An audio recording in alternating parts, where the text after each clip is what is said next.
வணக்கம். சிறுகதை சித்திரப்பூ. சித்ரா திருமணமாகி பல வருடங்களாக குழந்தை இல்லாது தவித்தாள்.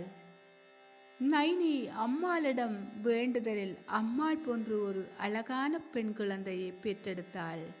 அந்த குழந்தைக்கு நாகபூசணி என்று பெயரிட்டார்கள். நாகபூசணி நாளொரு மேனியும் பொழுதொரு வண்ணமாய் விரைவாக வளர்ந்து தரம் 3 கல்வி கேட்கின்றாள். நாகபூசணி அம்மனை போன்று சாயல் கொண்டவள்.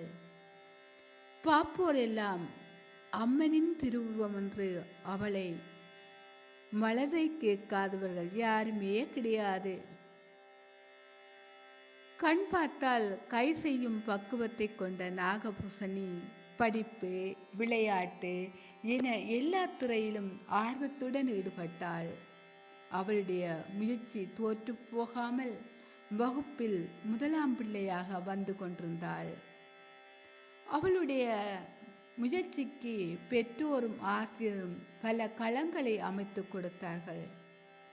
நாகபூசணி தமிழ்த்தின சித்திர போட்டியில் உங்களுக்கு மிக பிடித்தமான ஒரு காட்சி படத்தை வரையும்படி கேட்டிருந்தார்கள். நாகபூசணி தன் தாய் தந்தையின் திருமணப் படத்தை வரைந்து கீழே தனக்கு உயிர் தந்த உலகை காண வைத்த தெய்வங்கள் என அருமையான கவிதையும் வடித்திருந்தாள். அவளது சித்திரம் தேசிய ரீதியில் முதலாம் இடத்தை பெற்றன. நாகபூசணிக்கு தங்கப்பதக்கம், சித்திரப்பூ என சிறப்பு விருந்தும் கிடைத்தன.